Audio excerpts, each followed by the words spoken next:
The deadline for a government shutdown closed on Friday night, and the Senate appeared far from a solution with only hours to spare. Congress scrambled to reach an agreement before midnight Friday, when some government agencies will run out of money.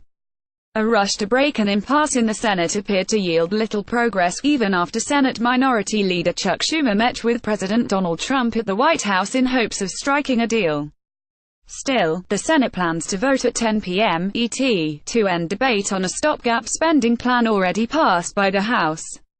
If nearly all of the minority Democrats, and a few Republicans, oppose the legislation as threatened, it will all but assure that Congress will fail to pass a funding bill before the deadline. Democrats and some Republicans have threatened to vote against a short-term deal, criticizing the continued use of stopgap bills rather than funding the government through more long-term, stable mechanisms.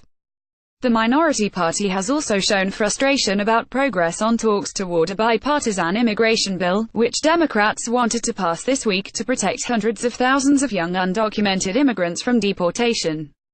The parties also remain divided over long-term defense and non-defense spending levels. GOP leaders showed little optimism about a breakthrough hours before a shutdown would start. Republicans, who hold the White House, and Senate, have put the burden on Senate Democrats to avert a shutdown. "There's no solution," said Senate Majority Whip John Cornyn, Texas, shortly after 6 p.m. ET.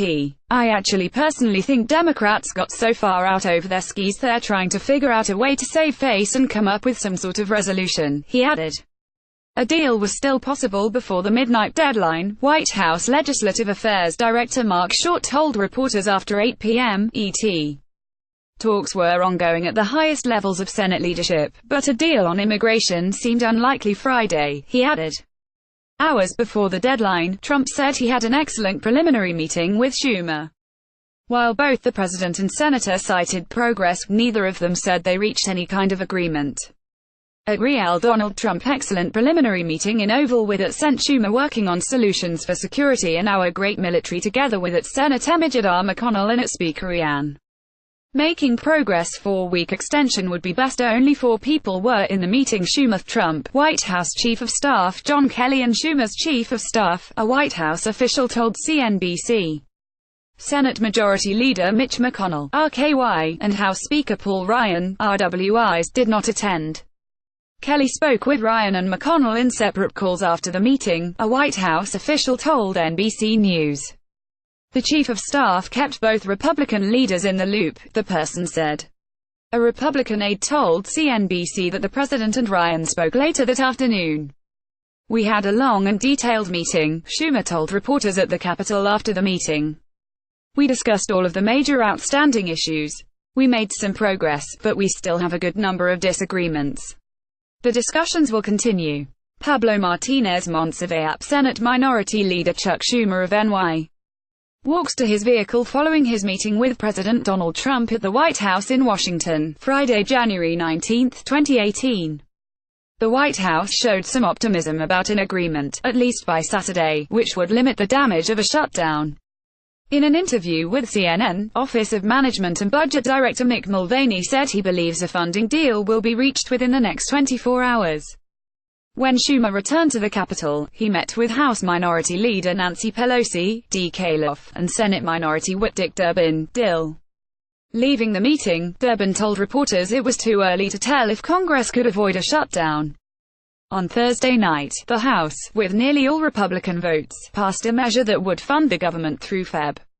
16. It would also reauthorize the popular Children's Health Insurance Program, an addition meant to get Democrats on board, and delay some Affordable Care Act taxes. The bill's prospects looked dimmed in the Senate's planned Friday night vote. However, some cracks began to show in the Democratic opposition on Friday. Democratic Sense.